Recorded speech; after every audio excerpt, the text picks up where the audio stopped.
Okay, it's 10:30, and just a reminder, you are in the elementary school session. If you're looking for the high school or middle school sections, please check the chat. That is where you can find the links to those events. You can also find them in your schedule.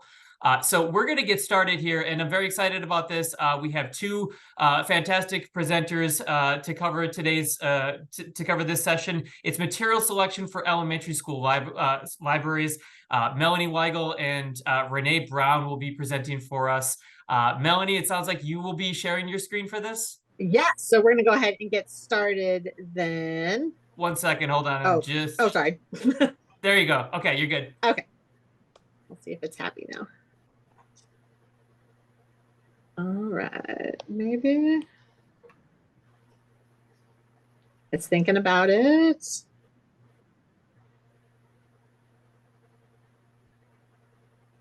All right. So is Canva pulled up for you? Is that looking good? We're seeing, oh, there you go. There it is. Okay. Okay, so hopefully this will work well with the screen sharing. There is obviously a PDF copy of that in the Google Drive, but there's also a link to this presentation on Canva at the tiny URL at the bottom. So if you prefer to look at it that way in a different tab, it's tinyurl.com/eslibmaterials. Occasionally there's sometimes a little bit of a delay sharing screen, so if you like it better that way, that's perfectly fine as well. So to go ahead and get started, oops, going a little crazy here. To go ahead and get started, so my name is Melanie Weigel. I am the librarian at Mount Zion Intermediate School. So I have around 550 fourth, fifth, and sixth graders that I'm responsible for. And I'm here today with Renee. Hi, my name is Renee Brown.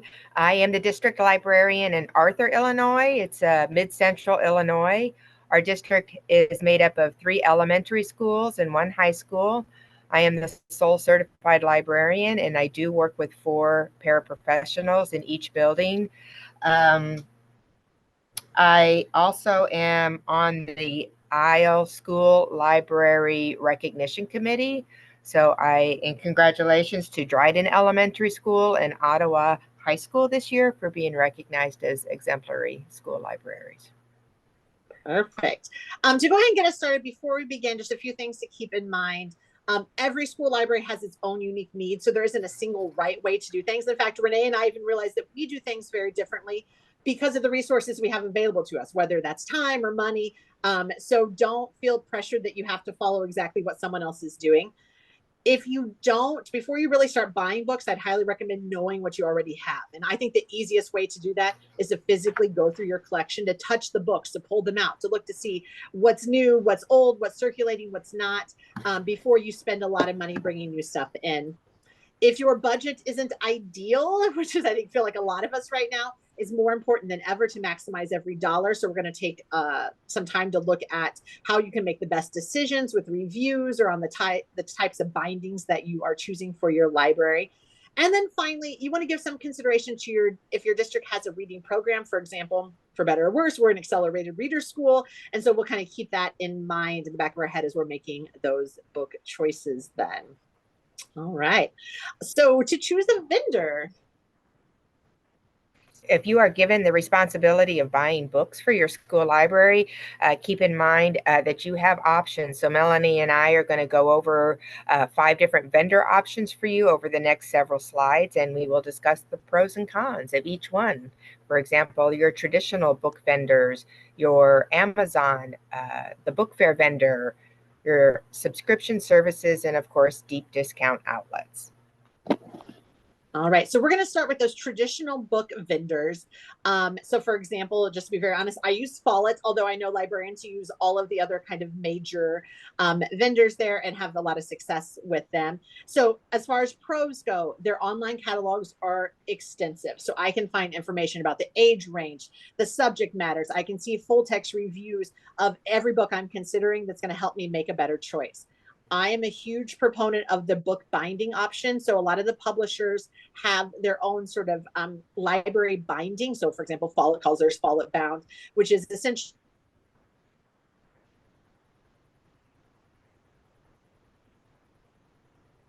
I don't know, did she they are replaced for free.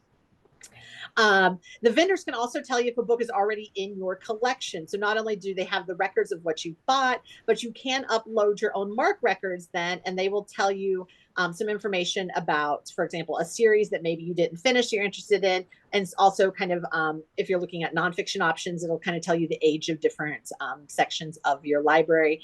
Some of the cons, vendors are definitely going to be more expensive. So they don't deeply discount the way that like an Amazon would. Shipping times can be long. Now, like a site like Follett will tell you whether that book is in stock for them or not. But if it's not in stock, that means they are then requesting the publisher to send it from the publisher's warehouse to Follett's warehouse to me. And so I've waited over a month before. So it's not the best option on something like a brand new Dire Wimpy Kid that I know my kids are going to want literally the day it comes out. And in a lot of places, you're going to have to convince your district's business office to use that particular vendor if they're not someone that you have traditionally used before. The second slide here, this is just an example of a very small section. So if you were to go search on Follett, this is just a new Gordon Corman book, but just kind of give you an idea of some of the information it's going to have there. The blue are links, so I could link to every other Gordon Corman book. I can see all the full text reviews. It's going to give me some information about the publisher's suggested age range, but also what some of the reviews are suggesting as well. So it is probably, for me, I probably buy 80% of my books from Follett or from a traditional publisher or traditional vendor that way. Yeah, I do too. Like to use Follett for the main building of my collection. However, if I need to find something that is very popular or recently published, sometimes I will go to Amazon. Options like Amazon or even other big box stores do have their pros and cons. Obviously, they're going to have large quantities of the very popular titles. They're going to be very low cost. With Amazon, your school might even have a Prime membership. So therefore, you're going to get free shipping, and purchasing might be pretty easy. Shopping is pretty easy. One of the really nice pros about Amazon is the ability to make a wish list. So if you have a reading program that you're promoting, or you have some titles that you just can't afford in your budget, you can publish a wish list, and community members can help donate to your library's collection. One of the things that you really need to watch for when you're buying from Amazon or other box stores are the weak bindings. So these vendors are meant to sell items to individuals for personal reading. These bindings are not intended for multiple uses or extreme wear and tear that is seen through the public or through the school library.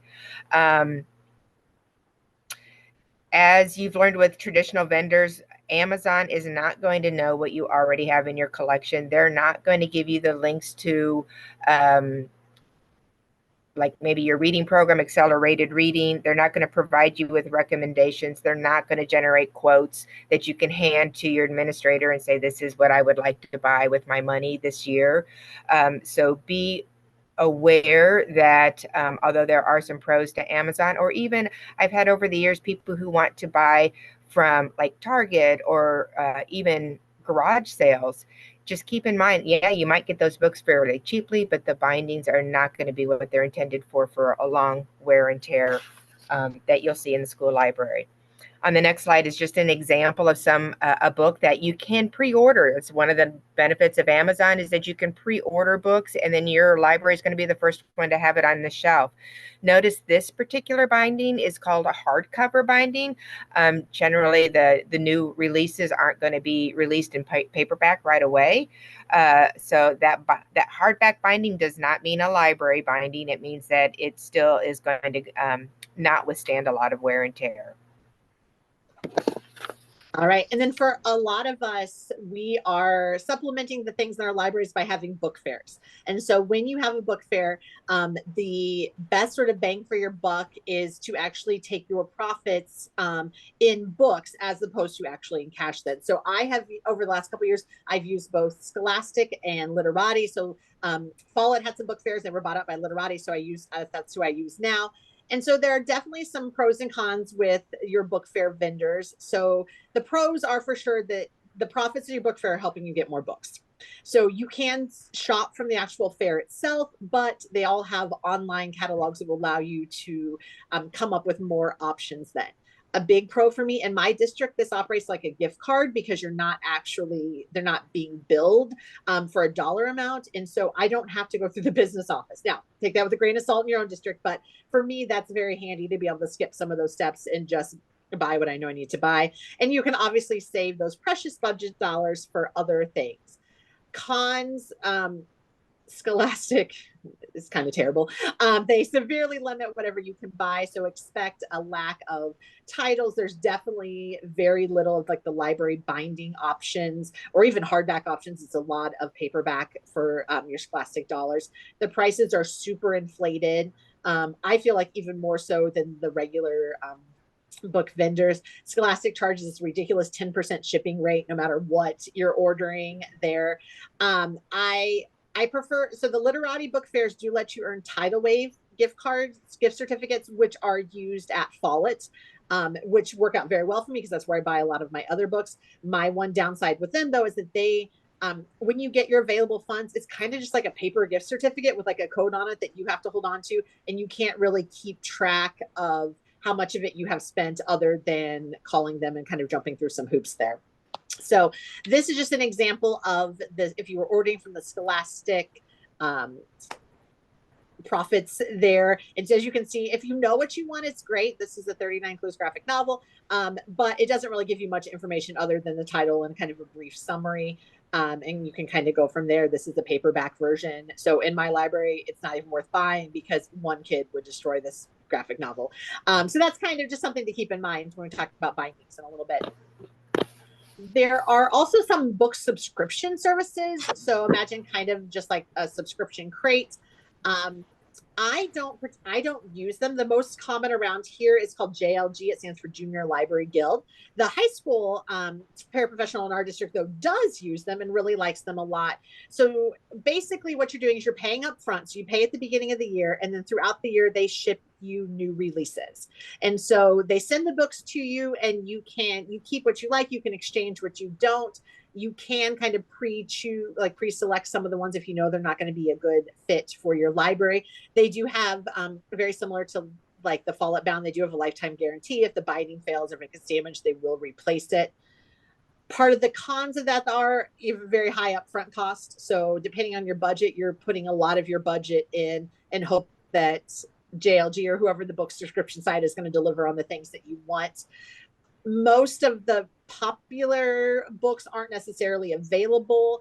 And so you couldn't like pick out, like, for example, like a Harry Potter situation to replace something. And at our high school, she kind of complained that she said the website was really kind of slow when swapping books out. And for me, the con, honestly, selecting books is literally my favorite part of the job. And so giving that away to some other company or some other vendor isn't my cup of tea, but depending on the time and the resources you have available, you may decide that maybe it's a better fit for you. This is just a high school example, so don't get panicky about the titles there. But you can kind of see, so this was what was going to be in her November box, and she's got the swap button there, and she could go through and switch them out from JLG then. Then we have warehouses. So yes, warehouses and outlets can be a great source for older titles. And I've listed 4 that I've used over the years. I just ordered a huge collection of Who Was and What Was, that whole series. I got 100 books for about $300. So they're averaging about $3 a book. Bookoutlet.com was what I used. Some of the outlets, if you're not aware of these, they might require you to set up an account. They probably will not accept purchase orders. Most of them require you to pay with a credit card. So that requires a little juggling with your administration to get those titles. It is really advisable if you can complete your order within a couple of days, because these outlets, their stock changes daily. So if I have built a cart on one day full of the items that I want, if I come back the next day with my credit card to purchase them, some of those items will no longer be available. So this is also the first place I look. A lot of times when teachers ask me, hey, where's a cheap place I can go to buy a class set of a certain title, this is where the first place I will look to make those purchases. On the next page is just an example of an invoice that you're going to see from Book Outlet. This particular invoice was not 15 books, it was 78 books. It was a little over $400. Bindings, they range. They will often sometimes have library bindings or paperbacks or just regular hardback bindings. It's hit or miss. So now we get into the idea of using reviews to make the best decision for your library. So now obviously there's been a lot of discussion about intellectual freedom and kind of facing book challenges. And so perhaps my biggest advice for you is to use the reviews to help you make the best choices for your library. If I'm going to have to go to bat against an angry community member about a book in my library, I want to make sure that it's a book that I feel strongly about, that I know I made a good choice on, I know it's the right fit for my kids. I don't want to get stuck fighting a fight for a book that I didn't realize what it was and it snuck through, and now I've got kind of all of the mess dealing with it. I want to make sure that I know I've made the best choice. And so the best way to do that is to use reviews. When we talk about using reviews, I'm talking about using professional reviews. So not going to Amazon and seeing what everybody thinks about the book. There are on the right-hand side there just some of the trusted reviewers that will give you good quality information about the books you're looking at, including things like just kind of a basic plot overview, some of the important themes that occur in the book, the inclusion or lack of diversity in the book, as well as the kind of reader who's going to be drawn to it. One of the things I like is that they'll very often confirm the publisher's suggested age range. So publishers are trying to sell books. And so the reviewer is taking all the information the publisher is giving them and also like vouching for it, saying, yes, that's the right age range, or maybe this book skews a little older, maybe it skews a little younger than. And in many cases, my favorite from the list happens to be School Library Journal. So in many cases, they will actually give a final verdict about whether or not it's a good buy or not. And sometimes there'll be stipulations. Sometimes it's a good buy for everyone, no matter what. Sometimes it's a good buy if you are trying to grow a particular section of your library, or if you have kids who are super into X, Y, or Z. And so I really kind of like having that information there. So you can kind of see some of the trusted reviewers, as we said, kind of going through. The thing you have to be aware of is a lot of these reviews, if you go directly to their website, like for example, you go directly to School Library Journal, the actual reviews are usually hidden behind a paywall because they want you to subscribe to it. The School Library Journal subscription is very expensive. And so if you have money to become a subscriber, highly, highly recommend it. But if you don't, many of the book vendors, like for example, like Follett, will go ahead and in their catalog upload the full text review from those sources then. So rather than going to the School Library Journal and Booklist and Publishers Weekly and trying to search for and see if this book, when I go to the publisher, I will be able to kind of scroll through and see the full text reviews and see, for example, if it says a starred review, that's a good thing, right? That means that it's kind of one of the best available there. I will say that Amazon has started to upload some of the reviews. Not every book, not every site, but especially I've noticed on some of the kids things, they are starting to put some professional reviews up there as well. So you can, as you kind of, when you're on the Amazon page, you kind of scroll down as it starts giving you information about like, the number of pages and things like that. It will be included in there. So definitely kind of two places to look that way. Even if you're not going to use a particular book vendor, it may be worth creating an account just to be able to access those reviews and kind of help make the best choice for yourself. This next page is just kind of an example of what a professional review looks like. So this is for the book Amari and the Night Brothers. And so I just want to kind of show you at the top there. So it has the publisher's suggested age range, it's grades 3 through 7, but it also shares each of the professional reviewers, did they agree with that age range or not? I highlighted, bolded just a few of the kind of the key sentences in each of the reviews that are going to, kind of give you just a little bit more insight into that book to decide if it is a good fit for you. So for example, the School Library Journal references, it's going to be a hit with late elementary, middle graders, fans of Harry Potter, Percy Jackson. It has diverse characters. I love that it will touch on, this idea that there are depictions of racism and discrimination happening that lead to thoughtful discussions. It's action-packed. And then they have kind of their verdict there at the end that it's an excellent middle grade fantasy that will attract an immediate fan base and leave kids eager for more. So if I were to read something like that and I'm seeing only positive things, I'm getting starred reviews, I'm going to be much more likely to be considering that book than something that has no reviews, or seems maybe a little questionable for my library then. And then this kind of leads into the book binding options, which we touched on briefly. Okay, so we did already talk a little bit about binding options. So as far as I know, there are 3 that you really need to consider. There's the hardback binding, the library bound, or the paperback. So hardback, let's see here. They can come in sewn or glued bindings. Hardback sometimes is also known as the publisher's hardback, which whereas the library bound will be specifically labeled as library bound, like you're bound to stay bound. I seen Dana put a link in there. That would be a library bound book. Permabound would be a library bound book. But generally, if like on the Amazon example that we showed, that hardback example was not a library bound book. I'm looking through our notes here. It is more durable than a paperback. I do, for my hardback books, I do highly, highly recommend all of your easy books, all of your picture books be in hardback. And I do keep, like I have Creepy Carrots right here. I do put protection over the hardbacks. Don't just discard the book jacket. Go ahead and laminate it or put a cover on that jacket. It will keep that book lasting a little bit longer. Please don't waste your time with picture book paperbacks. They are going to fall apart. And let's see if I can get this in my screen. Yep, this one is already falling apart. And it's not worth the time and effort to save that kind of money, but then have them fall apart quickly. Let's see here. I'm going to go back to my notes. Always choose easy books and laminate them. Library bound books are... Oh, another thing about the hardback book for picture books. On a paperback book, you cannot even see the call number when you have it shelved. So that hardback gives it a little bit wider of a spine so that you can shelve easily or locate the books easier with your students.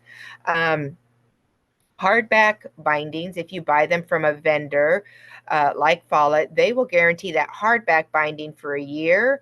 The library bound books are going to be guaranteed for a lifetime. So consider that yes, they're going to be a couple dollars more to get that library bound, but if once the book binding goes bad, you can call and get a replacement with no questions asked. So when I started my career 15 years ago, I was a big believer in buying only hardback library bound books or hardback or library bound books until I realized I just couldn't afford it anymore. I wasn't getting enough books on the shelf for the students. So I do still strongly stay with the hardback binding for the picture books and the easy books. However, from the upper middle school, high school books, I have resorted to going to paperback books. I get a lot more to put on my shelf. The circulation tends to be a little lower in those age brackets. So they are getting not as much wear and tear as the younger book selections are getting. And then I can also just get a little bit more of a diverse collection with the more money that will give us. Cheapest option, I'm looking at the paperback here. Yes, paperback release date is going to be later than the hardback date. I do cover them. I'm kind of trying to give you, I have some other examples. This here is an example of a permabound book. The binding is going to far outlast the interest in this book. So you keep that in mind too. So Fly Girl, this was a very popular book several years ago.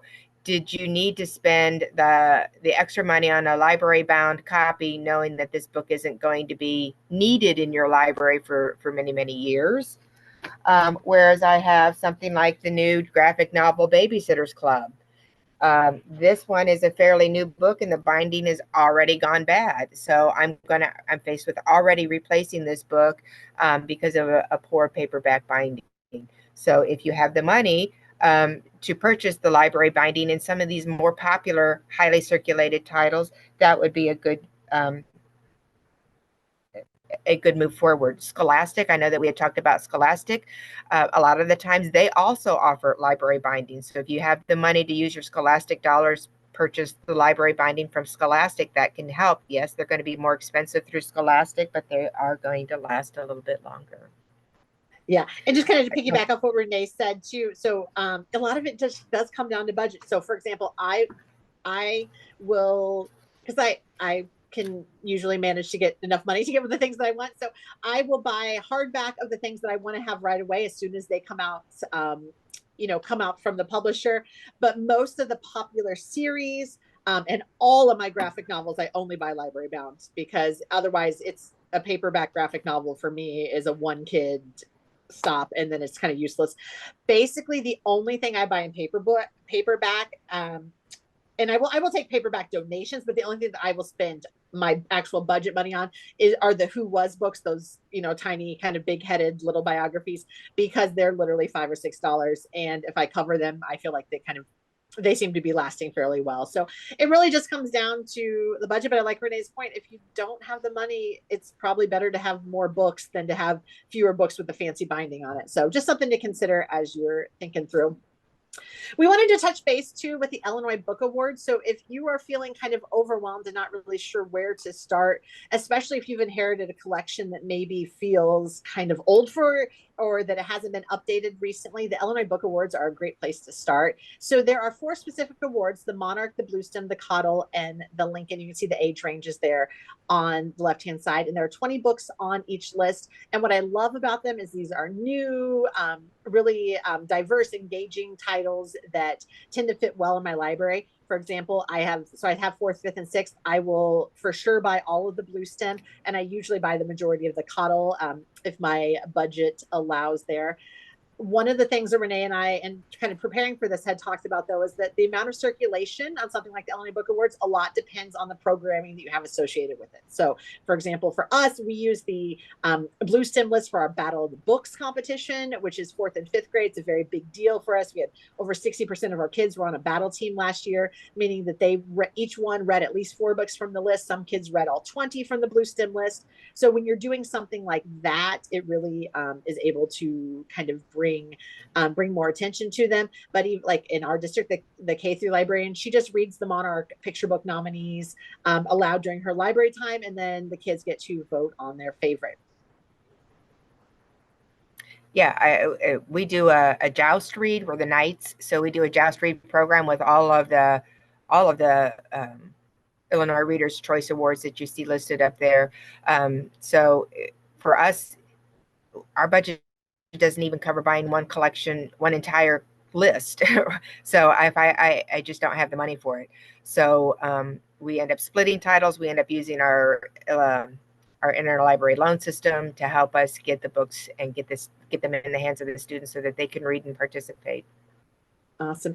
And I know we're kind of running short, but we wanted to make sure that you were able to leave with some sort of must-buy list. So these are the authors and the titles that we both have in our library that we can vouch for, that we kind of that our kids have really loved. The first page of that list there, the 3 through 6 list, my library is genreified. So that's kind of how my brain works. You can see kind of from our different series and authors in fantasy, mystery, and adventure, realistic fiction, historical fiction, and biographies.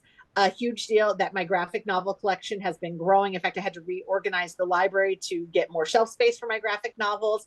And so the yellow box there are some of the most popular artists and authors. And then we got some of our series there. Just a quick note, in my library, quick reads are like those kind of lower level transitional chapter books. So that's kind of where our list comes from there. And then we have Renee's list for her K2. With the favorite series, authors, and the always asked for. And then in our very last minutes, we have, so these are some new and upcoming releases that books we're excited about, books we've looked at, books that are on our shopping list or we've already purchased. So just you can use that to get some ideas for your own library then. And then finally, last slide just has our contact info again. We would love to help you with anything. So if you want to have any questions or just want someone else to talk to, you are more than welcome to reach out to either one of us. Yes, please do. I would love to hear from you. Thank you, Melanie and Renee. This is awesome. You hit all of the exact points that I was hoping you hit. Vendors, booklet, book review journals, types of books, all that kind of stuff. So there's some great comments in the chat. Thank you, everyone who's providing those suggestions and things like that. There's a lot of really amazing info going around. So unfortunately, I would love to ask for questions. We don't really have time for questions. If you want to email Melanie and Renee, they have their contact information. Would you just put your emails in the chat as well, and that people can get in contact with you, or you can send them a message and maybe they'll respond to you via the chat as well. But Melanie and Renee, thank you so much. That was awesome. All right, thank you so much.